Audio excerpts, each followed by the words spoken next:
Mesdames et messieurs, bonsoir et bienvenue à votre rendez-vous hebdomadaire avec En Transit. Linda Chéri avec vous, accompagnée de mes collaboratrices pour les 30 prochaines minutes. On vous réserve bien sûr une émission de toute beauté. On va parler bien sûr vos potins, de vos artistes. On va parler littérature avec Aurélie et on parlera aussi de musique. Alors, c'est parti.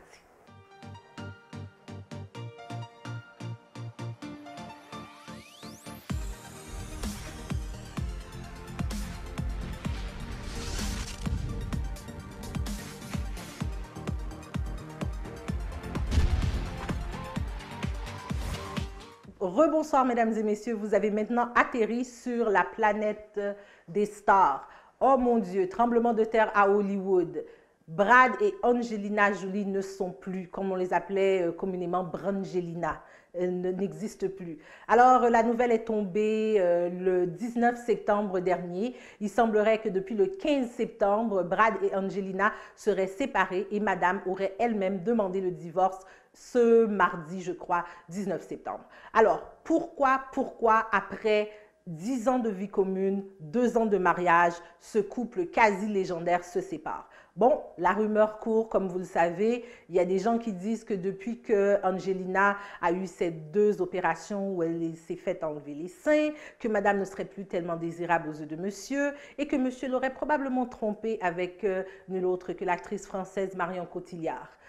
Bon, plusieurs démentissent cette rumeur. De notre côté, on dit que Angelina aurait des problèmes avec Brad parce qu'il semblerait que monsieur a des petits problèmes de... Encore une rumeur parce qu'on ne l'a jamais vu faire quoi que ce soit de ce genre à Hollywood. Et la dernière nouvelle qui est tombée, c'est que monsieur, il y aurait des accusations de violence à l'égard de ses enfants qui pèseraient contre lui. C'est encore sous le stade d'une enquête. On ne sait pas. Bien sûr, la nouvelle est à suivre. Un couple qui se sépare et un couple supposément qui serait ensemble. Pour ceux qui auraient regardé les MTV Awards de cette année, vous n'avez pas oublié que Drake a fait cette déclaration d'amour à Rihanna. Et j'essaie plus ou moins de traduire ce qu'il a dit. Blake aurait dit « Je suis amoureux de cette fille depuis que j'ai 22 ans. » Il en a maintenant, je crois, 31 ou 32. Donc, ça fait longtemps qu'il serait amoureux d'elle. Il dit « Cette fille, Robin, qui est le vrai nom de Rihanna, est toujours restée qui elle était. Elle est toujours soucieuse de sa famille et de ses amis. Elle n'a pas changé malgré qu'elle vit dans un milieu tout à fait artificiel. Il n'y aura qu'une seule Rihanna. » Alors, sont-ils ou sont-ils pas ensemble? Les paparazzis sont bien sûr aux aguets. On les guette constamment pour savoir est-ce que c'était tout simplement un coup marketing?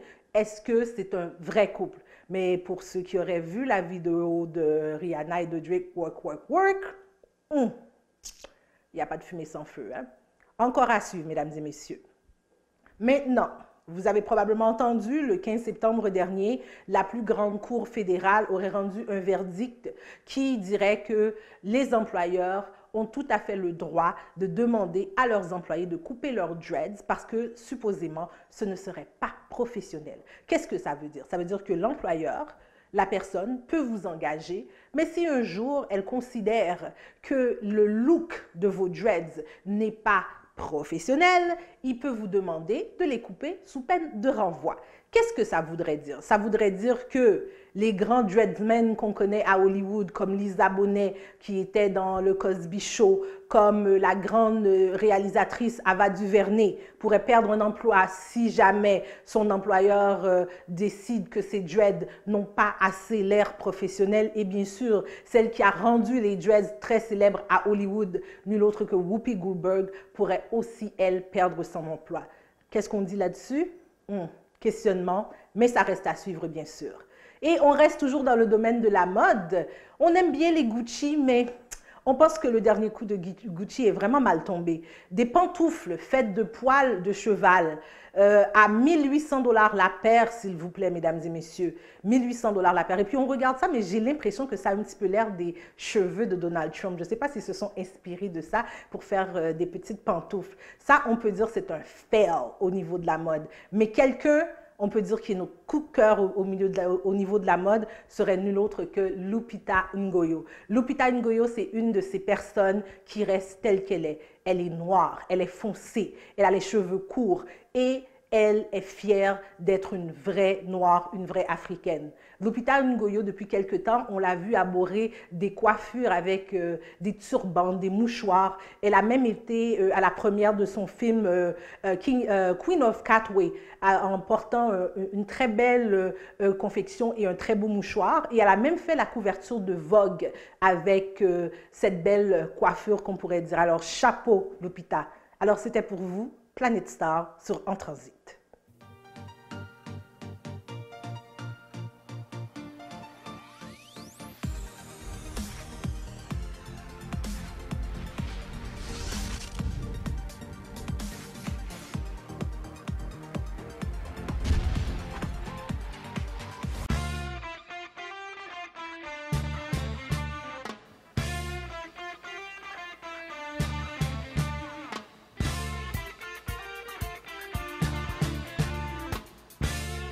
Bonsoir chers téléspectateurs, je vous remercie d'être avec moi pour un nouveau rendez-vous dans ma chronique Culture et Savoir. Alors aujourd'hui je vais partager avec vous une œuvre qui me tient vraiment à cœur dans la mesure où je suis martiniquaise. Il s'agit de Cahiers d'un retour au pays natal, écrit par l'homme de lettres et le politicien martiniquais Aimé Césaire. Alors avant que nous voyagions et que nous explorions un petit peu l'écriture poétique de Césaire, ce serait vraiment intéressant de regarder le contexte dans lequel s'enracine la publication et la création de l'œuvre. Alors déjà, Aimé Césaire, en fait, il quitte la Martinique dans les années 30 pour pouvoir aller à Paris afin de poursuivre son éducation, donc intégrer une classe préparatoire Hippocagne au lycée Louis-le-Grand. Et donc là, il va se tisser d'amitié, en fait, de se lier d'amitié avec le Sénégalais Léopold Sédar Senghor et le Guyanais Léon Gontran Damas. Et ensemble, vous verrez que ces jeunes étudiants, en fait, vont mutualiser leur questionnement identitaire, existentiel, culturel, et ils vont forger en fait le mouvement de la négritude. Alors la négritude, c'est un mouvement culturel, c'est un mouvement aussi politique. Et en fait, avec la négritude, il s'agit de réaffirmer ces singularités, les différences pour pouvoir lutter contre ce qu'Aimé Césaire appelle dans le discours sur la négritude le réductionnisme européen. Alors le réductionnisme européen tend justement à réduire donc, les valeurs universelles aux valeurs européennes. Donc c'est un eurocentrisme en fait. Alors justement, ils vont fonder ce mouvement-là et parallèlement en Martinique, dans les années 30, en fait, la Martinique, c'est toujours une colonie. Donc, elle a obtenu l'abolition de l'esclavage en 1848, mais elle tend à se diluer justement dans une acculturation, une assimilation aux valeurs françaises. Et il faudra attendre 1945 pour qu'elle devienne un département français. Alors moi, pour explorer Cahiers de retour au pays natal, je vous invite vraiment à savourer ce texte, à l'analyser comme si c'était une partition musicale. Donc vous savez, dans une partition musicale, on analyse un petit peu l'harmonisation musicale avec les accords, le jeu sur les sonorités. Ben, vous verrez, ici, c'est la même chose. Dans l'écriture poétique, on analyse l'harmonisation textuelle. Donc on regarde un petit peu les outils poétiques qui ont été déployés pour pouvoir justement créer une musicalité dans le texte, pour pouvoir jouer avec les sonorités du texte. Donc en fait, vous verrez également que la forme et le fond sont extrêmement complémentaires dans Cahiers d'un retour au pays natal. Alors la première thématique qui me vient en tête et qui est extrêmement intéressante et très symbolique en tout cas, c'est celle des cicatrices de la violence esclavagiste et de la violence coloniale. Donc ces cicatrices en fait continuent, donc elles sont en fait, elles imprègnent en fait la nature martiniquaise et le peuple martiniquais également. Donc la violence est spatialisée, la violence de ces blessures est spatialisée dans la nature, dans le paysage. Aimé Césaire décrit une nature qui est complètement meurtrie, une nature complètement misérable. Je cite, « Au bout du petit matin, l'extrême désolé écharpe sur la blessure des os. » Donc l'écharpe, en fait, c'est une lésion cutanée. « Les martyrs qui ne témoignent pas, les fleurs du sang qui se fanent et s'éparpillent dans le vent inutile comme des cris de perroquets babillards. Une vieille misère pourrissant sous le soleil, silencieusement, un vieux silence crevant de pustules tièdes, l'affreuse inanité de notre raison d'être. » Alors ici, vous pouvez voir déjà donc on a des champs lexicaux qui sont repris. Donc on a le champ lexical de la blessure, de la cicatrice, de la lésion. On a le champ lexical du sang, du silence. Donc en fait, ces champs lexicaux-là permettent de renforcer justement cette idée d'une nature qui est complètement dans une situation de misère. On a également des métaphores. Donc il parle de blessures des os, il parle des fleurs du sang. Et ces métaphores-là, justement, sont renforcées par ce qu'on appelle des allitérations. Alors les allitérations, ce sont en fait des outils poétiques. En fait, ça correspond à la répétition d'une même consonne qui permet justement de renforcer le sens. Donc on a des allitérations en R ici. Donc il répète le son R, pourrissant, crevant, martyr, écharpe. Donc tout ça, ça permet justement de percuter dans l'esprit, dans l'oreille du lecteur, et ça permet de traduire également justement la vivacité de cette douleur, de ce silence étouffant. Ensuite, donc j'ai parlé de silence crevant de pustultiède pour décrire la nature, et vous pouvez voir également que ce silence peut aussi traduire en fait le silence du peuple. Donc ici, on voit vraiment qu'il y a une réverbération, un reflet entre la nature qui est meurtrie à cause de ses blessures coloniales esclavagistes et le peuple lui-même. Donc en fait, on a toujours ces discours coloniaux, ces discours esclavagistes qui continuent en fait à imprégner la mentalité du peuple martiniquais. Et donc justement, ce peuple-là a du mal à articuler son cri, hein. Donc c'est vraiment difficile, il est complètement prisonnier, donc sa voix est prisonnière de ce trauma-là. Et donc il y a aussi, donc je parlais du champ lexical du sang tout à l'heure pour décrire la nature, mais ce champ lexical-là est repris pour décrire la mémoire du poète. Il dit « Ma mémoire est entourée de sang, ma mémoire a sa ceinture de cadavres ». Donc ici, vous voyez un petit peu comment la mémoire du poète est conjointement liée à la mémoire du peuple. Donc le poète arpente sa mémoire, en même temps il arpente la mémoire du peuple, justement, et il peut envisager de confronter ce trauma-là. Ensuite, la deuxième thématique qui est extrêmement intéressante à mon avis, c'est celle de la violence, mais une violence qui est symbolique, la violence des mots, la violence que le poète utilise justement pour articuler un discours anticolonial. Et donc la rage et la révolte du poète sont canalisées par les mots, par les armes miraculeuses des mots. Ce n'est pas une violence qui est physique, hein, ce n'est pas une violence qui est littérale, non. La violence est toujours médiatisée, canalisée par la création artistique, par la poésie. Donc vous verrez que Césaire peut justement envisager de cultiver une combativité, une résilience par l'arme des mots, par l'arme de la parole. Et justement, cette violence symbolique qui sera articulée justement dans le cahier d'un retour au pays natal permettra d'instituer en fait les fondements de la négritude. Donc cette négritude-là, elle est fondée sur une ouverture à l'autre, une ouverture à l'altérité, sur une soif de paix, une paix universelle, sur l'exaltation justement, la revendication des singularités, des différences culturelles, des différences identitaires. Et justement, vous verrez que par la parole, on pourra envisager de se libérer du trauma. Et donc Césaire, comme il le dit, ma bouche sera la bouche des malheurs qui n'ont point de bouche. Donc il veut être le porte-parole justement de ce peuple opprimé et de tous les autres peuples du monde. Donc on voit vraiment la portée universelle ici de la négritude justement. Donc rester ouvert à l'autre, pouvoir se réancrer dans ses racines, pouvoir se réancrer dans son histoire, dans sa géographie, mais pas pour rester juste confiné dans ce cocon-là, dans cet enracinement-là, mais pour pouvoir envisager une ouverture. Donc, c'est-à-dire qu'on se réancre dans ses racines pour pouvoir fleurir ensuite, pour pouvoir justement tendre vers la relation avec les autres. Donc, Césaire n'est vraiment pas pour rester confiné dans sa coquille identitaire, dans sa coquille culturelle, non, pas du tout.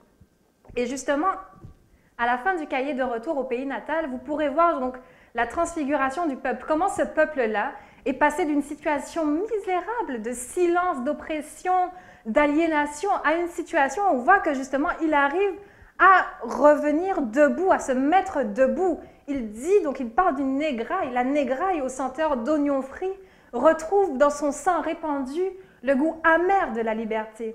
Elle est debout, la négraille assise, inattendument debout, debout dans la cale, debout dans le sang. Donc on essaye justement de confronter la douleur du trauma, la douleur tragique justement de cette mémoire esclavagiste pour pouvoir se remettre debout, pour pouvoir revendiquer sa spiritualité, son humanité. Donc là, on voit aussi les corrélations, en tout cas les liens qui existent avec les mouvements de la Renaissance de Harlem, justement, qui veut aussi que les individus qui sont dans une situation d'oppression raciale puissent ensuite se revendiquer, en tout cas, leur humanité, leur identité.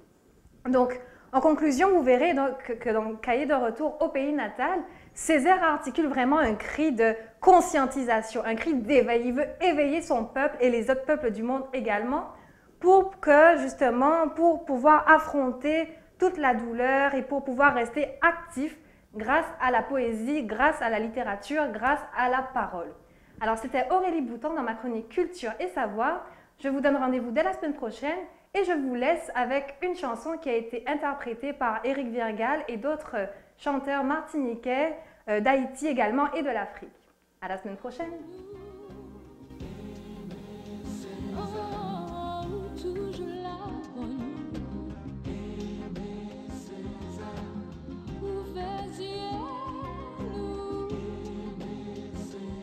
Merci pour tout Haïtien qui vit sous terre.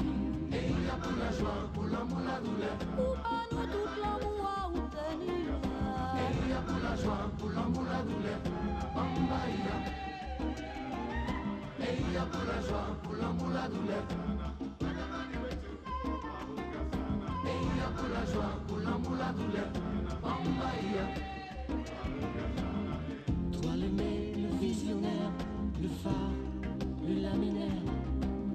La voix de ceux qui n'ont pas de voix, le guide qui mène le combat. Toi l'orphée, né coiffé, le caliban, le prophète, le maire, le poète, nègre consolé.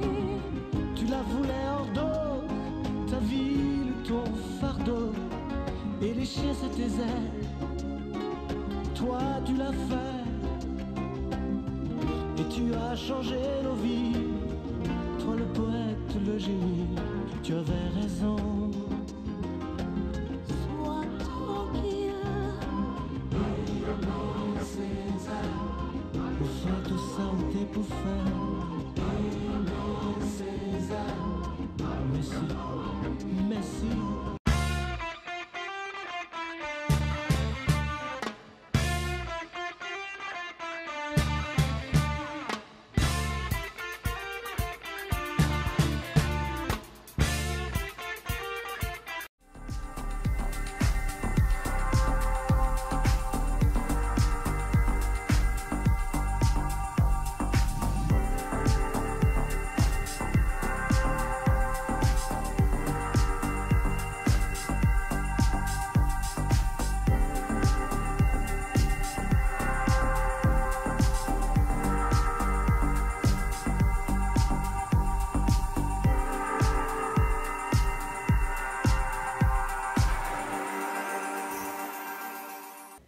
Bonjour, ici Jean Fils-Aimé. J'ai le plaisir d'animer à cette antenne une émission d'analyse politique intitulée Point de rupture.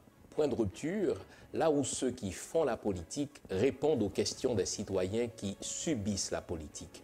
Point de rupture sur THM, la télé à votre image. Je vous y attends. De nos jours, le monde est un marché unique interrelié par la technologie de l'Internet.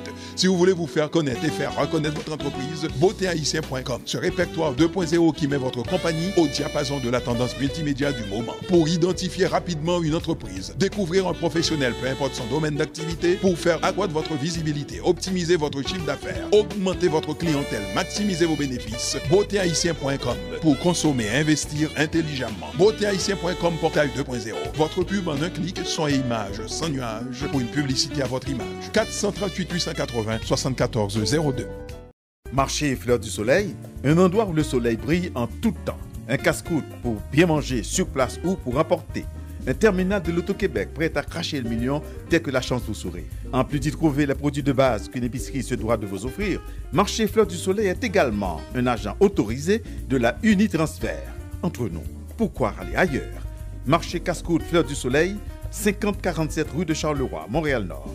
Téléphone 514-327-8987.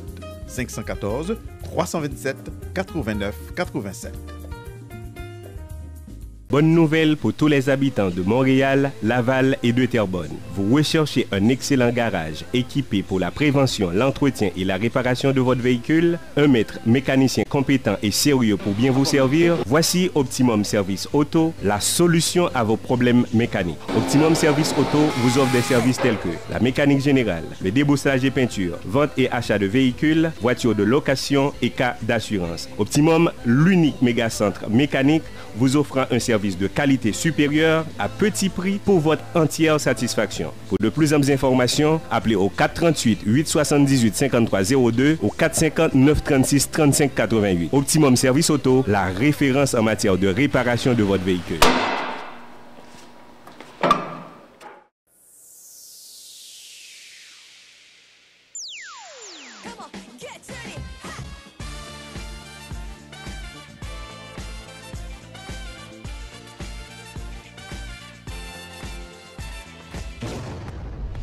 Aujourd'hui, mesdames et messieurs, à notre chronique musicale, nous allons parler slam. Alors, vous me direz pourquoi slam dans une chronique musicale? Mais écoutez, c'est parce que le slam, c'est aussi une forme de poésie. Ça peut être une forme musicale. Et qui d'autre aurait développé ce genre que Fabien Marceau, qui s'appelle Le Grand Corps Malade? Alors, avant même que je parle de cet artiste, parlons un petit peu du slam. Le slam, c'est une forme musicale qui a été plutôt inventée à Chicago dans les années 80. Ça consiste entre des artistes qui se rencontrent dans un bar, dans les petits clubs et qui, entre eux, vont faire des concours de poésie, mais des concours de poésie rythmés.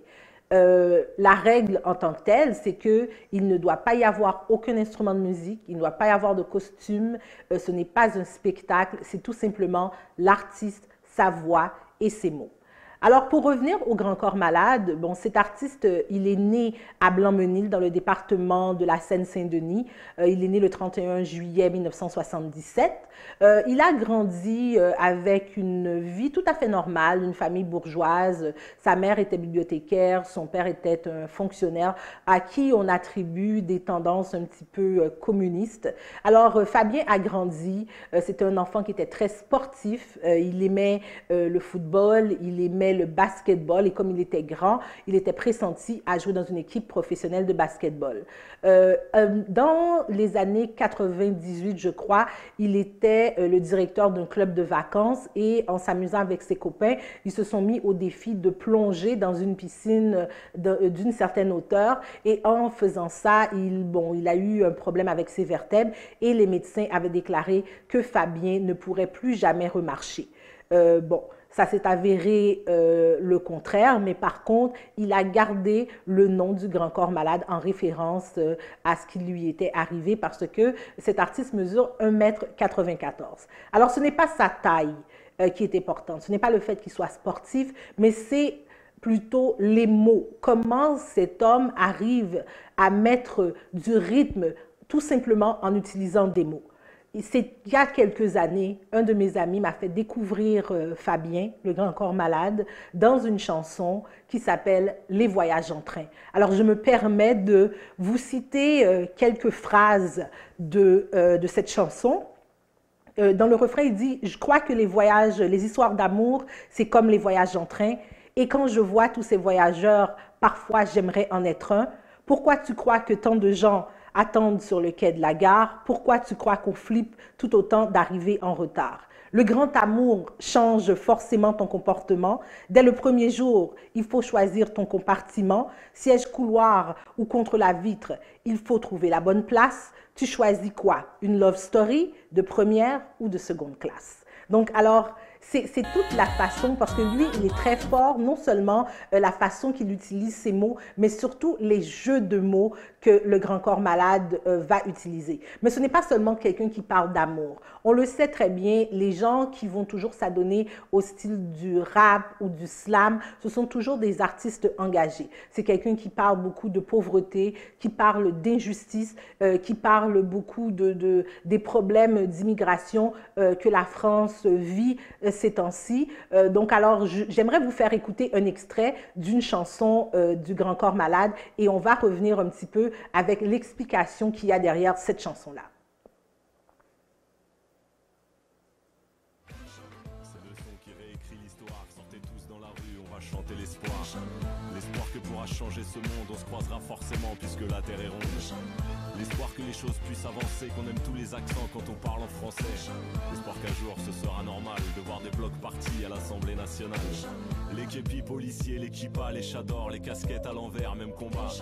Les bobos, les prolos, les bourgeois, les perdus, les nantis, les patrons, les kairas. Vous êtes tous invités sur la piste, c'est la danse de demain, quelque peu utopiste. Mais cette époque a besoin d'espoir, soyons un peu rêveurs, faut y croire pour le voir. Et si on chantait pour toutes les couleurs? Ce que vous avez probablement entendu dans la chanson, c'est Inch'Allah.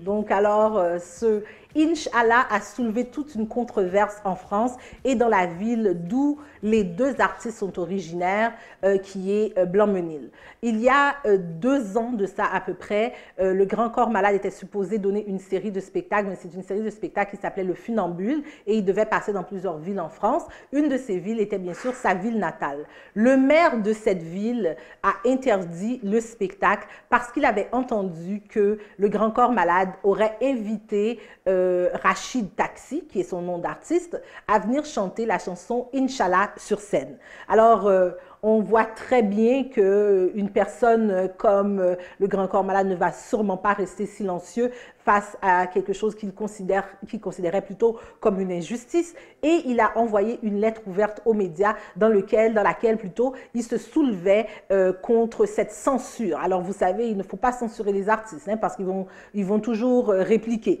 Qu'est-ce qu'il a dit en fait? Il a dit « Rachid et moi, nous continuerons à chanter fort des paroles salutaires qui terminent un concert où la musique est reine par un moment festif où le public se lève et danse. » Qu'est-ce qu'il a ajouté ensuite? Il a ajouté « Alors non, on ne va pas se taire malgré cette annulation et que la municipalité se rassure, nous ne chanterons pas au Théâtre Neuf, mais Rachid, Amgar et moi, nous continuerons à chanter fort et partout ailleurs, Inch'Allah. » Donc alors, voilà quel genre d'artiste qu'il est, le Grand Corps Malade. Mais j'aimerais plutôt, avant de vous laisser partir, vous parler plutôt d'une chanson de lui qui m'a vraiment frappée. C'est une chanson où le Grand Corps Malade parle des parents, où il parle des pères, il parle des mères.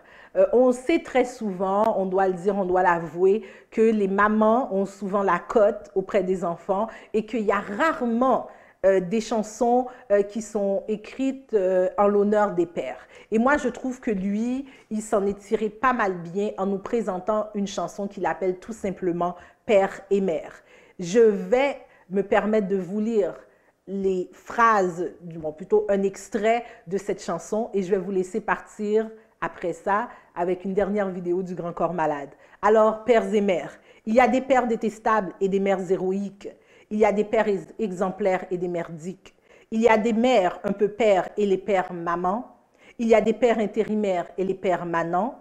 Il y a des pères imaginaires et les pères fiction.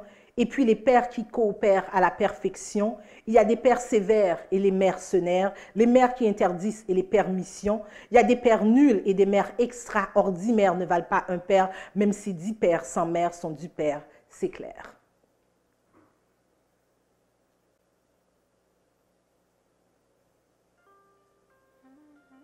À chaque époque, on se cherche un peu et on se demande si on se connaît. On est nous-mêmes, on fait ce qu'on peut, on changera pas, c'est ce qu'on se promet. Entre bitume et tapis rouge et slalomé de part en part, je côtoie la dèche et l'opulence, j'apprends à faire le grand écart. Ma vie propose tellement de thèmes, parfois je fonce, parfois je freine. Je vois les deux côtés du système, pourtant je me sens pas schizophrène.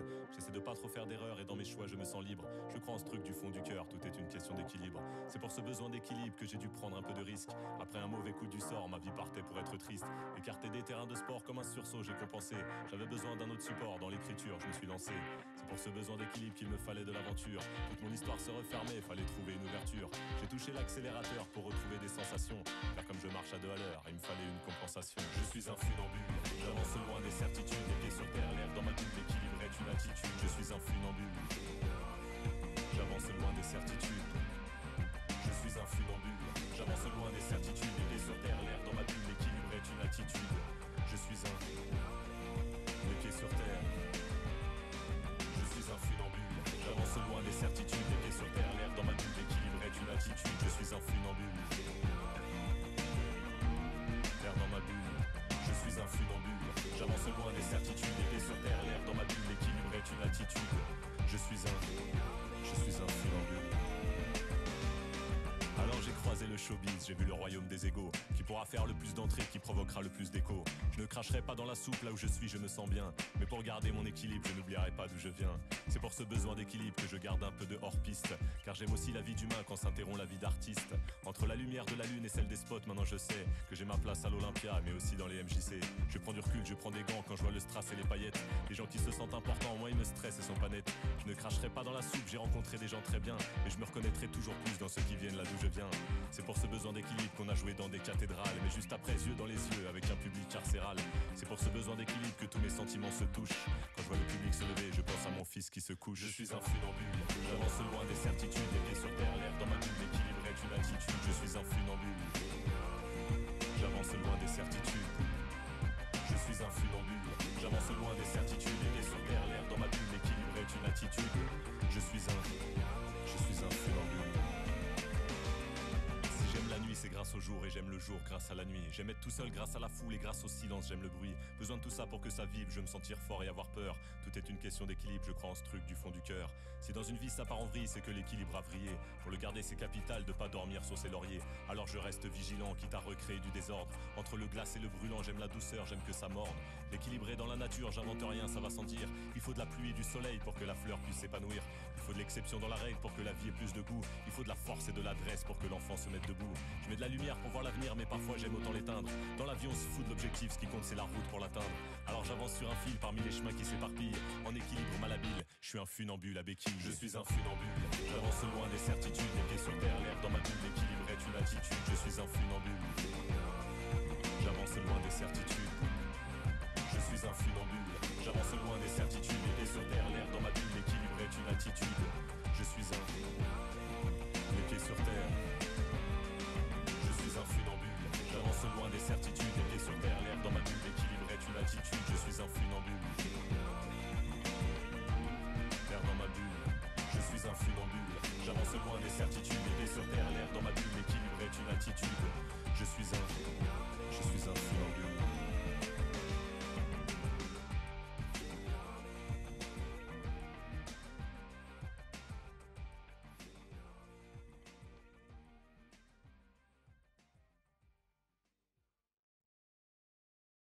Alors, mesdames et messieurs, c'est tout pour En Transit de cette semaine sur THM. On vous remercie d'avoir été des nôtres et bien sûr, on remercie notre chère Aurélie pour cette fabuleuse chronique sur le grand Aimé Césaire. Nous allons bien sûr replonger dans la lecture de ce grand auteur.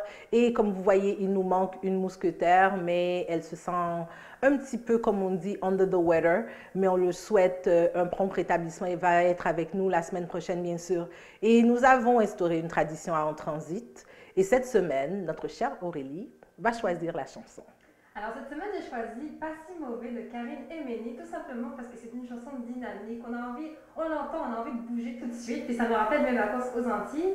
Donc j'avais envie de partager ça avec vous. J'espère que vous l'apprécierez et que vous sauterez de vos canapés pour danser dessus. Oh, alors on y va. C'est l'homme qui cache un peu, on check qui t'a caché un peu. Dis-moi si l'homme mort pour moi, mais j'avirai. C'est l'homme qui cache un peu, on check qui t'a caché un peu. On sait le bagage, moi, laissez ou pour moi, vérité.